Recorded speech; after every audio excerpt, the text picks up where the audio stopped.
Good morning. Welcome to Learn Biz, the podcast. I'm Lisa Kay, joined by the beautiful Sandy B with that rose kind of coloring you have there. Good morning, Sandy. Hey, good morning, Lisa. I don't know what the coloring is all about because my phone is doing something weird right now. Yeah, this beautiful champagne color of your lens this morning. So good morning, everyone.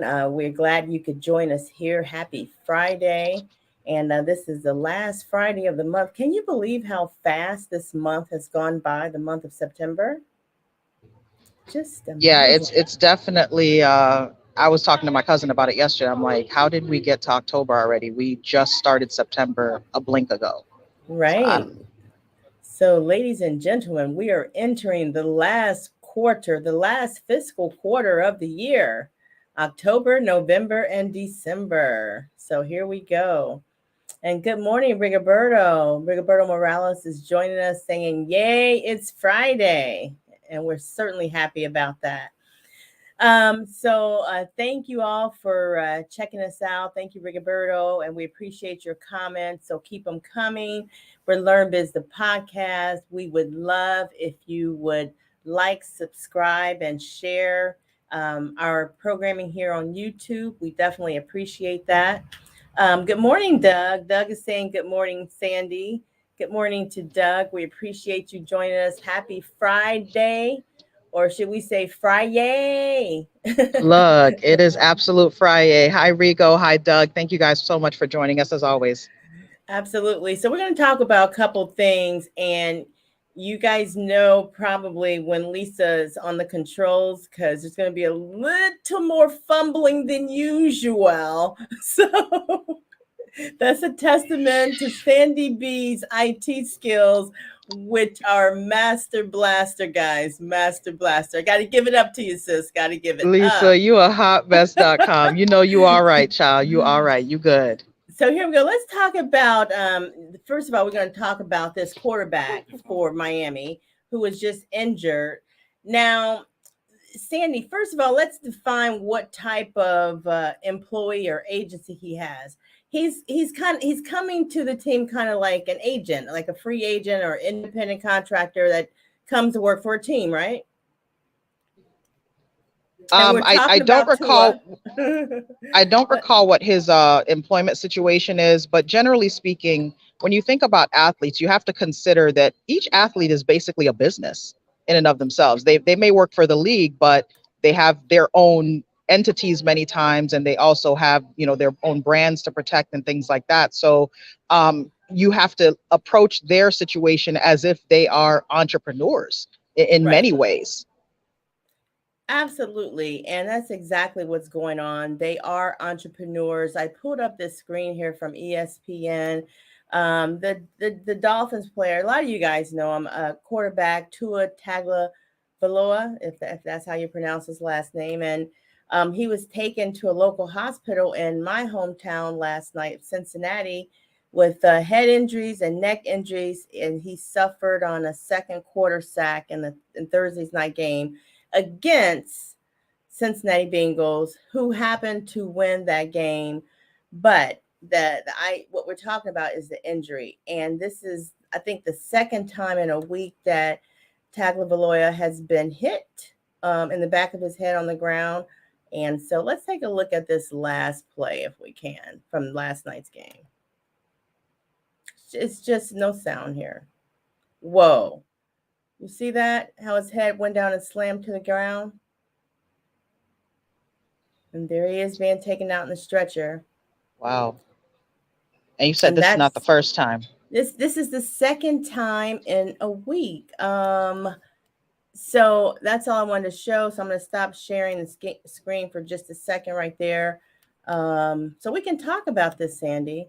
I mean, what do you think about that? I mean, when do you take your life into your own hands and say, you know what? Yes, it's a team sport. Yes, I have to represent for the team, but you know what? My health is more important than this damn sport right here. When do you say that part? I mean, I I can relate on a personal level, not necessarily from, that type of damage that he would be experiencing, but on a personal level, I'm not playing about my health. If I feel like whatever the circumstances or the employer, I'm out of there. Because honestly, if something happens to you today, that you're replaceable. Right. You're replaceable. So sitting in a position where you are causing yourself harm, and you're seeing yourself in the same position more than once or twice, there has to be a point in time where you start to think about, what's in it for me. Is my health not valuable, or am I putting the team before my personal well-being? It's a little bit of a challenge to look at it from that. Yeah, it's really a struggle because you're like, I got to represent this team. We have to bring back a win. I have to be out there. I'm valuable. I'm the quarterback. I have to be there no matter what. I mean, that's what I can imagine what's going through his head, weighing that against, like, look, I've been injured and sacked before, and I should probably give it a rest for a bit. I don't know. So those are some of the decisions you have to make in business, and you need your quarterback. Like, from my understanding, I don't know a whole lot about football, but my understanding is you cannot play that game without a quarterback. Do we at least know that much? I would think you at least need your quarterback. I don't know how far you're gonna get in the game without all your key players. So we wish Tua the best. I understand that he's already like out of the hospital and everything, but the point is like take your life into your own hands. And there's a point in any kind of business where, especially like that type of contact type of sport, that's what you do for a business, you have to put yourself first at some point, like the team up to a point, right? Yeah, But if it's going to take you out, I don't know if that's the game for you or the business for you, or that's at least for facts. me. Okay. So that's number one. And then we got another story here, and we want to talk about this. So let me go ahead and try to pull this one up. So while you're Um, pulling that up, Rigo says this guy needs to sit a few games, and let the second string quarterback do a good job. And at least they are 3 wins, 1 loss. Like, he may need more time to heal. He may need more time to, get himself together. And it might be beneficial to let, whoever it is in the next string, to really kind of continue to help the team move forward. It's so early in the season, it's really not worth you hurting yourself, because you may not make it to the end of the season because of the things you do now. Wisdom. That's wisdom speaking right there. And boy, Tua needs you on his team. You know what I mean? He needs you on his Hey, team. call me. I'll be your Life personal attorney right now. life planning right there. There's some life planning skills you're getting from attorney Sandy B. Check it out, Tua. All right, so we're going to go on to this second story that we're talking about. And this one has to do with Mississippi. Have you been to Mississippi? I can't say that I have. M.I. Crooked letter. That's all I got, but I can't Wait, say I have. let me pull up let me make sure I get the right story here. All right. So this is an article from The Root. And if I got this right, yeah. So if you can see the heading, it says the NAACP says Mississippi officials violated Jackson residents' civil rights. And this has to do with the water crisis that is going on in Jackson, Mississippi, Sandy. The NAACP recently filed a federal complaint against the city, alleging that the citizens' civil rights have been violated. Um, and as we go down, they're talking about there is the boil water advisory in Jackson has been lifted earlier this month, but the NAACP is refusing to let it go. Um, they're refusing to let Mississippi officials off the hook for their role in the city's water crisis. I just don't know how the United States has a water anything anywhere. Like, none of this makes any sense. And It's truly unfortunate that the residents have to deal with this type of issue because, this is the country that, goes to help everybody. This is the country that got money to put PPP loans together. This is the country that, does all of these things. But you have people that can't have a foundational thing like clean drinking water. It just doesn't resonate in my mind as something that we should be experiencing here in the United States. I just don't understand it for the life of it me. it does boggle the mind, and the reason why I bring that up is when you think about someone interfering with your business operations, or someone doing something to such an extent that shuts your business down. I mean, when you don't have water, you can't do anything. You can't live well, you can't run a business well, you can't really do anything. Can you imagine the injury, the ongoing injury to the residents, whether they're, they just are just living in their homes or trying to operate businesses? I mean, who's responsible for that part? Uh, I think it's a layered issue. Obviously, politics plays a role. Obviously, management of cities and counties and states, management of government. There are a lot of hands, and there's just a lot of layers to this. And to me, it's inexcusable that anybody in this country should be dealing with that kind of issue.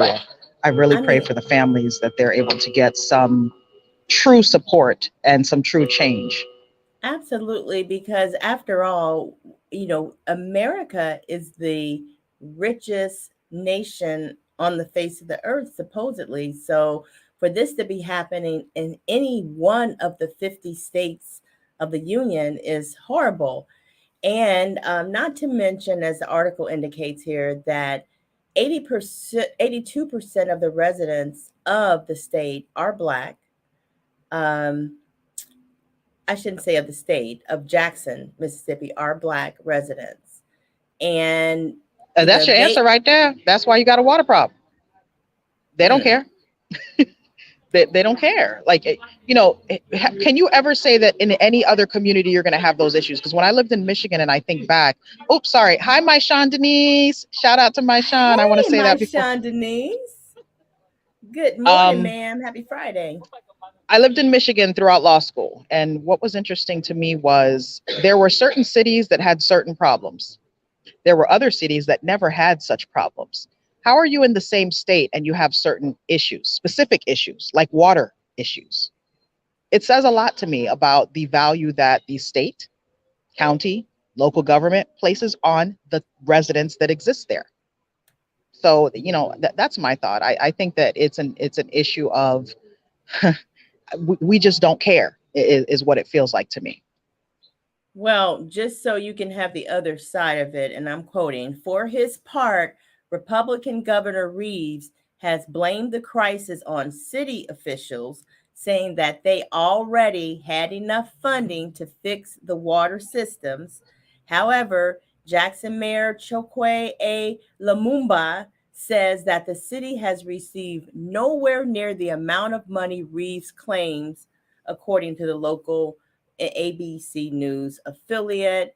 And so there you go. The Jackson residents filed a civil class action alleging that for decades, Sandy, the water had not been fit for human consumption due to elevated levels of lead.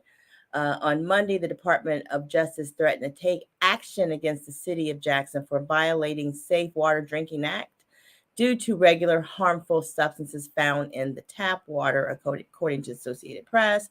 A couple more things. Over the last 2 years, roughly 300 boil water notices have been issued in Jackson. Again, that's over the past 2 years. And then finally, the NAACP says the blame for these crises lies squarely with Mississippi Governor Tate Reeves and the state of Mississippi's racially discriminatory infrastructure funding practices. Can we say that three times? Racially discriminatory infrastructure funding practices. That's what they're saying is the reason. as to why this has persisted over decades. Final comments on that, Sandy? I really don't see how one person can pitch it to the next when all government entities have a connection to one another. There should be some checks and balances. There is no reason that the governor of a state should be like, oh, well, the mayor, and the mayor should say, oh, well, the governor, and this person should say, oh, well, this person. No, it's a system. Systems should have checks and balances. There should be comprehensive things that are in place to address where deficiencies exist. And it's just interesting to me, though, where these deficiencies exist. So it tells me a lot personally. That's all I can Yeah. say. Yeah, and it also tells me that you almost have to operate independent of the system in order to really get somewhere, which you shouldn't have to. But Rigoberto says the government needs to stop sending billions to Ukraine. They can use the money for Mississippi, Detroit, and any other city's infrastructure that needs to be fixed with all those billions back to you. You know. So shout out to Rigo, because guess what? If you got money to send everywhere else, why is it that you have certain issues in your country and you don't have money for that? Or you don't have the ability to make a change in that?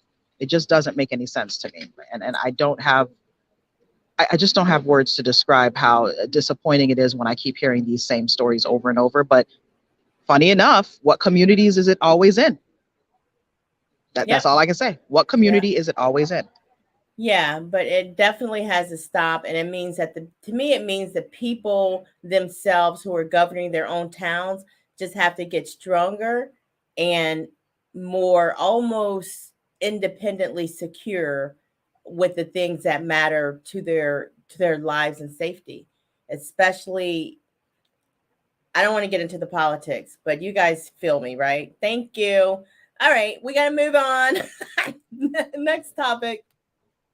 So Sandy, you watch Netflix from time to time, right? Netflix junkie sometimes, yes. Oh boy. So Netflix is about to do a special, guys, and pardon me because I gotta hop over to it. But this special is about Jeffrey Dahmer. Do you remember Jeffrey Dahmer? I remember that I'm not interested in hearing about Jeffrey Dahmer because I I'm like, know. what? I know. I know. Like, who really would be interested in hearing about Jeffrey Dahmer? Not I. Except Netflix is actually doing a series. Okay. I can't, I mean, talk about doing things with artistic value or not. I, I don't know what value there is in this, but I think one, there are a lot of people that like a lot of different things that just may be a bit on the twisted side. I don't know what their perspective is on this particular series. It's a little weird to me. well, one of the victims' sister is raising a fuss about what Netflix is doing. Her name is Rita Isbell, and her brother was murdered by Jeffrey Dahmer. Um, and somehow, the victim's sister, she ends up being depicted in this Netflix series without her permission. No one consulted her, asked her anything, but they used some file footage from her back in the day when she was in court, when she was angry about her brother who had been murdered. And I'm going to try to play this so you can see. Can you see the image there where it says Netflix 2022, Rita Isbell 1992? Sandy? Yeah, I can see it. Oh, My okay. Chandonese says many are watching it. I have no real interest in it. I can see it. I don't know why people are watching it, but just I'm gonna. This raises a point all by itself, guys. Let's not. I don't want to concentrate on Dahmer, but I want to concentrate on using someone's image and likeness without consulting them. And let's talk about that piece. So here it goes. This is Rita in court. This is the Netflix comparison. I don't think it has any sound.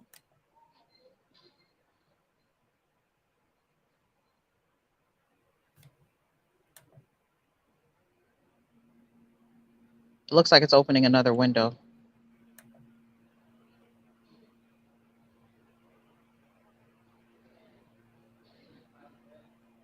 Okay, it may not work. Does it look like her though? Like I'm looking at it and I'm like, okay, they're using.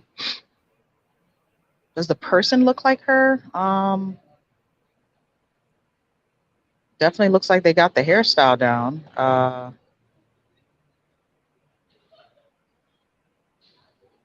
See, this is a tricky one, and I don't know if the likeness situation, um, if the footage that they're using, because this footage was in court, right? So I don't know if because this was newsworthy and because this was already broadcast, whether or Okay. not that creates a ability for them to utilize her image without issue. Like I don't know that for certain. Right. So we're not per se the specialist. So we're all going to be looking at this in the eyes of lay people. So she's making the point that she feels like she should have been consulted. No one asked her, that they are using her image and likeness, and she hates how it's being used. It's brought up some old kind of feelings, but she's found that she's actually dealing with it better than she thought she would. But just Okay. the fact that she has to kind of relive some things, and it makes her feel violated. What are your comments on that? I understand her sentiment. I understand how she feels in terms of why would I want someone to be able to just use my image without my permission in something. I think the challenging part is when you have these stories that become basically viral in the news, your image is everywhere and everybody is using your image. So I really don't know. I think we might have to have our trademark copyright attorney back on and see if she can give us some insight into, what happens when these news stories go viral and now other people are creating stories about it, writing things about it, creating footage about it and using images. How does that impact? Because I'm thinking there has to be some authority that they have to do so, possibly because of the fact that this is something that was newsworthy.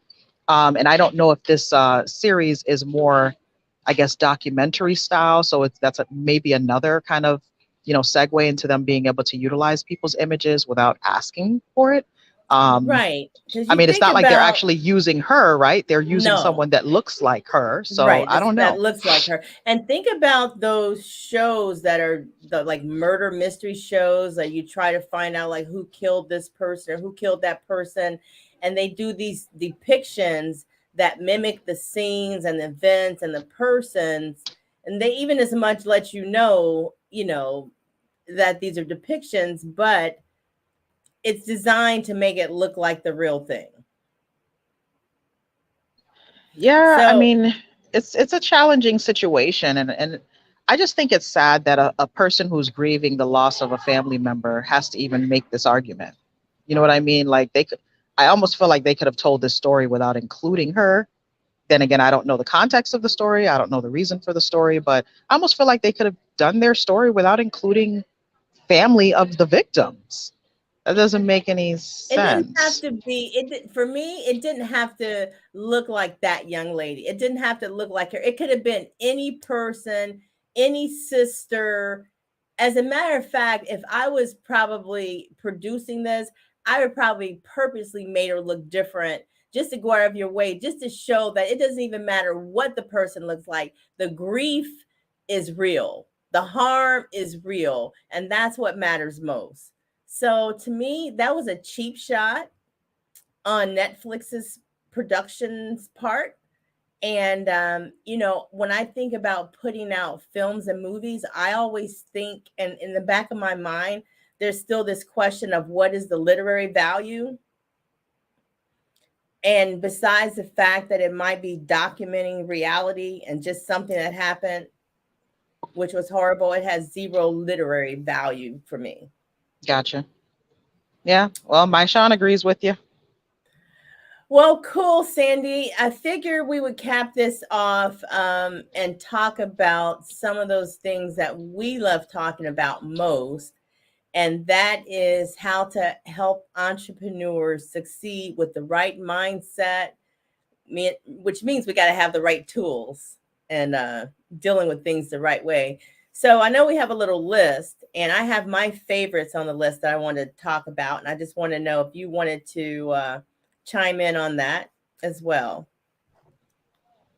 Absolute. And I know that on the top of that list that you provided had something very much to do with my positioning right now, where I'm standing right now. Um, it's really taking time for yourself and understanding the importance of self care and um, trying to distance yourself from your business a bit so that you can make sure that you can be fully productive in your business. Um, and no greater thing can you do than to really just take some time off, or make sure that whatever it is that you're doing, you can infuse some time to kind of reflect and relax and do some different things. So to me, that's one of the top things that every entrepreneur needs to be mindful of. Wow, keep going, Sandy. Keep going. I like that one. I like that one. So the other thing that I want to add, I don't remember what positioning it was on the list, but you know, disaster preparedness comes to mind. Um, After looking at what Florida has been going through and other states have gone through very similar experiences with different disasters, I always think about business owners and how they kind of recover after a storm or how they prepare before a storm. And one of the major things that I want to add to our conversation is, when we think about our business, we have to think about, well, what happens if the business has to be shut down for an indefinite amount of time? Do we have our important documents and software and things in place to make sure that we're covering for that? And I'm going to take a pause now because there's a huge group of people walking past me. Sorry, Lisa. What do you have, like the French marching band? Boom, ba boom, ba boom, ba boom. Oh no, students looks like.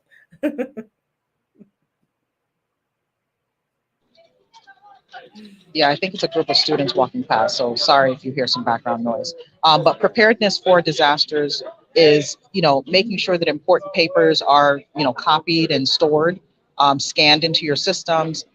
For example, I'm traveling right now. I'm traveling with my external drive with me, but I also have cloud backup of all of my stuff. So that as I'm going through different experiences, I can upload things to my cloud and also have my client management system updated as best I can. But it's also making sure that you have emergency contact information for your contractors, for your clients. I have a couple of clients that are in the Fort Myers area. I need to give them a call today to see if they're okay. They have open cases going on, and I just want to make sure that they're good. Right. Absolutely. That is really something to think about. So disaster preparedness, and because anything could happen at any time, or you could end up living in Jackson, Mississippi. Either way, you're gonna need some help. One of the things on my list is ta wow, you might have said this one. I think you did. You talked about taking steps to avoid burnout, and that is traveling, whatever that thing is for you. So you mentioned that one. Okay, I like this one. Focus on solutions, not mistakes. I like that one because if I make a mistake, I tend to beat myself up and feel like, wow, I should have never made that mistake. And why did I make that mistake?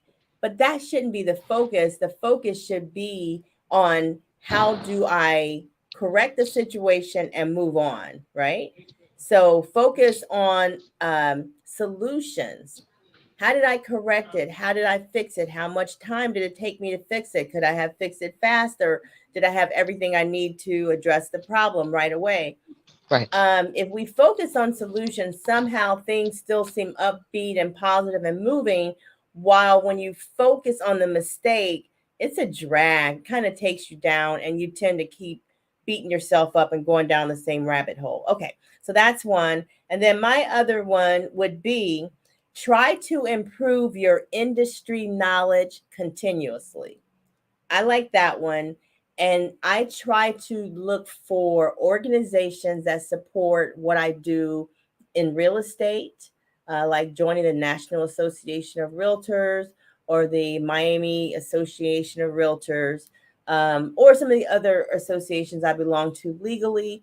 And as Sandy does as well, like the Florida Bar, we're members of the Florida Bar. I know Sandy is on special committees with the bar. So joining organizations that support what you do and finding that camaraderie and support system is really, really good. And then I just have one more, and then that is stay ahead of paperwork and financial reporting. Yay! Quite Because, time, quite timely in the fourth quarter as we enter it. yes. Oh my God. And let me tell you guys, when you do it right, you pay for that for real. I'm just going to keep it real. When you really handle accounting properly, that you're going to have to build that expense into the budget because there is a bill for accounting services. And I don't know about everybody else's accountant, but mine is not cheap, Sandy. I mean, I know for me, the accounting services themselves are definitely well worth the expense, but they definitely are not cheap.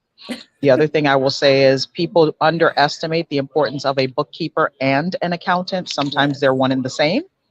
Sometimes your accountant has a bookkeeper affiliated with them, but many times they are two completely different individuals or entities. And if you really want to grow and develop your business, your numbers are what makes the difference. And if you're just waiting at the end of the year to see how much you owe, and you're not looking at your numbers and seeing, the ups and the downs and seeing how you can make improvement, it's like, what are you doing it all for? it's true. So my biggest piece of advice right now is the fourth quarter starts October 1st.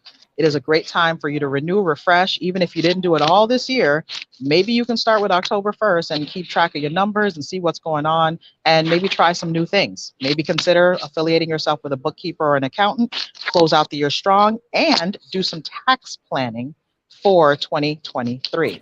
That's all I And can say. I think that's right. And if I can show you guys, I don't know if you can see the, oh, you won't be able to see it too much. No, But you got I to just, filter.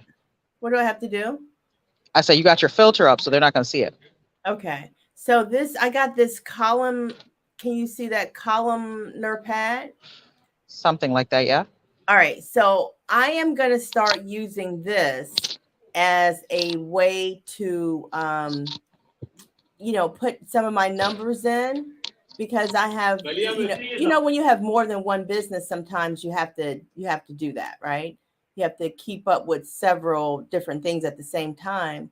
So I found that this is a good way for me to um hold on. I really want to show this to you guys if I can. I don't know if I'll be able to change this background.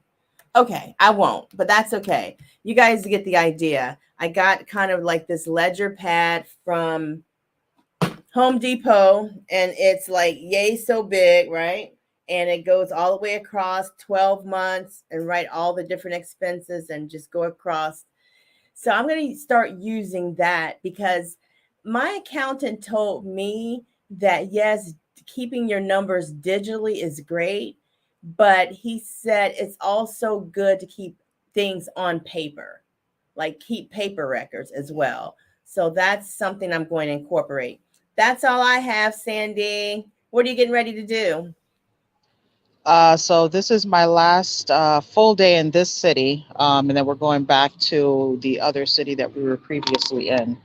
Okay. Um, so right now, I'm hoping to be able to grab lunch before everybody does the afternoon shutdown because I don't see nothing open right now. It's going to be an issue. Really? Girl, why do you look like you standing around loitering? What's going on, girl? I'm very much loitering because, as I said, we were about to get on here. I was taking my aunt to go get something she needed, and we could not make it back to the hotel in time for the show. And I'm like, nope, show must go on. So Okay. we're gonna be on a corner. But then somebody kept smoking near me, and I can't do the Oh, smoking. It drives me crazy. So I yeah. had to keep. You've noticed I've moved at least 3 times right now. So I'm sorry for the background Okay. change, guys. Yeah. Do they have those little French cigarettes, the little small cigarette? Nah, child, they got them full fledged. Like I'm gonna die sucking this cigarettes, Okay. full fledged. So Okay. all I can tell you is it's just an extra here, and people smoke freely. So ain't no like, oh, I'm worried about somebody's secondhand smoke. Nah, bro.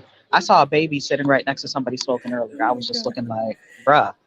I don't know what it is about Europeans, but they love to smoke. They Yeah, love it's it. it's a different breed.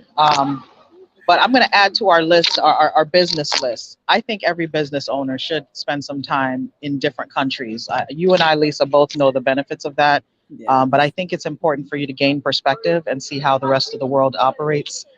Because sometimes I think we get so wrapped up in what we're doing and running a business and got to go, go, go, go, go, and the hustle and the hustle. But we forget that there's a whole world outside of us, and their way of living sometimes can give you some perspective on some things you need to make adjustment to. I So agree, trust. Sandy. I totally agree. I know where Yeah. I need to be right now, but we will do that on another show. So have a wonderful weekend, and we will talk with you next week. This is Learn Biz, the podcast. Guys, please help us grow by subscribing and inviting your friends to subscribe to the show. We really appreciate it. All right, guys. Thank you so much. Definitely look forward to chatting with you guys again soon. So see you guys on Tuesday. See ya. Have a good one. See you, Sandy. Bye.